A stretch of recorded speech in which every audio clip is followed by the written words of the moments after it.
Hi there, JD4K family. I've been trying to use YouTube Live all day. However, I had to use my other methods, and unfortunately, I had to tape instead of coming live with you. So I'll make this real short and just go through what we would have talked about. Um, so, first and most of all, I apologize for being late. I'm not home. I'm out the state. We're having a good time. I'm in a hotel room, so I'm hoping you all can hear me. I'm hoping that the volume on this place is really, well, my mic is really working. Okay, so as I said, I apologize, and I just wanted you to know that I had set up a legal matters last night to be scheduled. I see that went through, so YouTube did do something right. They did actually set it up that it went scheduled at 1 o'clock. It was called evictions. It is called evictions part two, tenants' rights. And so I do my monthly legal matters so that I can help the community and public in situations that I know about, and I work in the field. So no, I am not an attorney, but I have a lot of knowledge with law and my background, my work experience, and education. So, in case you didn't know, you can read it on my community page and you'll know how I know.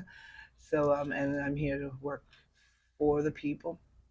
And so, weekly, I also, wait, monthly, at every end of the month, I do put up a tape on legal matters, situations, different laws and court procedures are put up at every fourth week of the month. So that's why that was put up for today. Okay. And every Saturday at 3 p.m., God willing, I put up my talk show, My Truth, My Truth, Real Talk, so that we can have discussions on different topics. So today's topic, I'm going to go through it fast because I have limited time now that I've wasted time with YouTube not actually coming through for me. They changed a few rules, it looks like, and only YouTubers will know today that I'm not sure what's going to happen with you, but I'm not doing live today. Okay, next week at 3 o'clock. All right, you can join me, Judge Desire for Knowledge. All right, peeps? All right, so we're talking about karmic lovers today and the games they play. And as I was stating in my other video before I found out it wasn't really live, that sometimes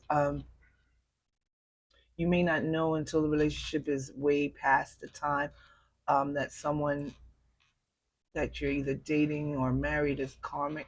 Was karmic? Those are toxic people that actually uh, centered. Sometimes they're, you know, centered on their self-centered. They're centered on their own happiness and things like that. And usually they're in other relationships with other people while they're with you, and not all the time, but things like that can be considered karmic, manipulation. And most people do have those tendencies, but that's why they're called karmic. And we're talking about karmic lovers today, but there's karmics in every area: karmic friends, karmic family, karmic lovers. And I have a other video up on most of karmics and how to recognize different types. So I wanted to start with that one. And the relationship that is karmic is when you're dating and you seek partners for your own, egotistical reasons, and not for uh, bilateral, like a relationship with two people. And it's usually themselves because they're so self-centered, and they're usually hot and cold and on and off. So when you see people like that, you tend to say, well, maybe because we just started dating or something like that. And sometimes it's not that. It's that's how that person's going to be as you see the year, 6 months, a year. Then, pay attention, wake up, start realizing it for what it is, and get down to facts. Because when you have relationships with people, you want to have a honest relationship. I know this sounds really weird because nobody does that anymore, but there are some good people that, if you have an honest relationship, it will be not just healthy, but it will grow into something bigger if you want it to. So karmics usually don't know that. They wouldn't. They're not only karmics; they're usually narcissists. They don't even recognize they're doing it, and that everything is your fault. So those are also karmics, and they start love bombing you because they're fake, so that they won't be able to. You won't be able to recognize how fake they are. They'll love bomb you. Those fake lovers. You know, this helps them get to what their main goal is, and sometimes it's, one of the two things most people, not me, but most people go for money and sex. If that's all you want out of a relationship, then that's what you're going to get out of one. But some people aren't going into relationships for just money and sex, and then you meet somebody that's all they're there for. So those are karmics, because first of all, get your own money. Second, um, sex isn't that important. I mean, it's good, it's great, but it's not that important in life. We being honest and doing the right things in life, meeting the right connections, growing, healing. Those are better things than that. And if then you can draw in the right people in your life, that you won't have to worry about, why did I do this? Why did I get pregnant from this person? Or why did I marry this person? And questions that most people ask each other are, male, why did I marry this wife? She doesn't even cook. It's because they played these games before. These karmics know how to do it well. Love bomb. They'll, like I said, they'll even marry you. And if you ask, I guess, um, some won't, but the majority will, just and play along for years and years just to get what they can out of you, and then they move on to the next, or they'll stay there just for satisfaction, and they're not just satisfying you, obviously, because they'll never be satisfied anyway. They're bored of themselves as it is, and so they're not going to move forward, to move on until they're ready and got what they wanted out of you. So be really careful, males and females, everyone, any karmic lovers. These are drastic as can be, because they have no end into their karmic ways, toxic ways, I should say. I always look at it like this: if the history of a person shows itself, like if they have children before your relationship or before you married, then you can see the history of how are they taking care of those children, how are they in the relationship previously before you. And if it was volatile, I say that's a red flag right there. Don't wait for too many red flags. So, basically, you run out of flags, then you flagged yourself. I mean, there's no reason that you don't understand after that. I mean, it's simple. I've been there where I didn't see red flags, and then it dawned on me, wait a minute, in hindsight, I remember this, um, but I didn't do anything about it.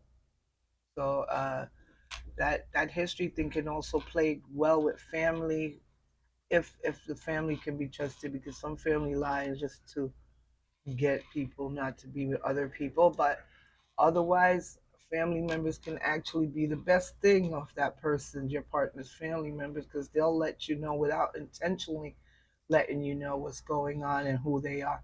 And that's another red flag. If you get those red flags, just put one and one together, it equals two. Two and two is four. It is what it is. But there are your red flags. And they create illusions and lies to scam or scheme you. Then and don't wait for the end to see that. If they're doing more than you are in this relationship or in your relationship, then there's really nothing more than you just know that you either got a gold digger, or a man that what is it when you call it for men, or gold digger for a woman and sugar daddy for a man. So I'm not sure why, but there are a lot of people out there ready to take what you have and not work for it. And I refuse.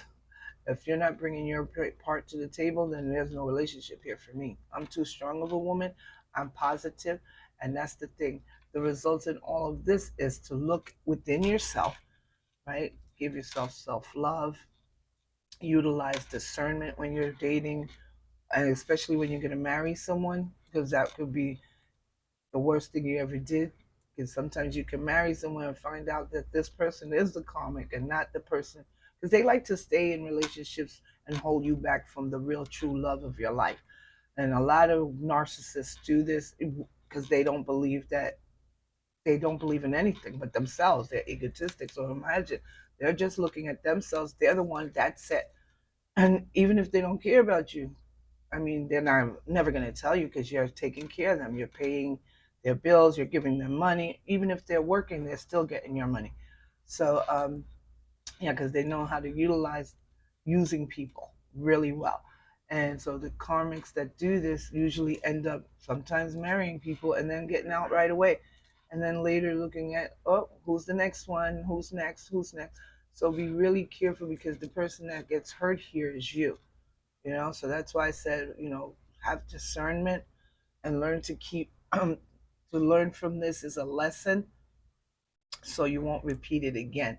Everything here on earth is a healing message for you to heal and not repeat. And I know I've repeated more than once in my lifetime, but now that I've learned that would never happen to me again, or I should say, ever happen to me again. I don't like using the word never, but since I've grown stronger in myself, self love, self care, I realize that I will never let karmic people, friends, or lovers, because I'm married now, happily, thank you. So I don't have to worry about that one. But karmic friends, karmic families, and yeah, those two work for me because I'm already a happily married woman. So I don't need to worry about lovers.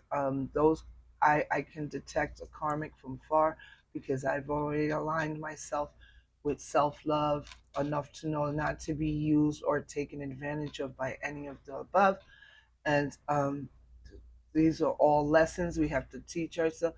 We have to remember that there are lessons here that to be learned, and as soon as we learn them, we can move forward to our real love, true love, or husband or wife, kingdom spouse. But we have to heal. Karmics are used to manipulating their people. They never heal. That's one. Karmics don't heal. They don't believe in working on themselves at all.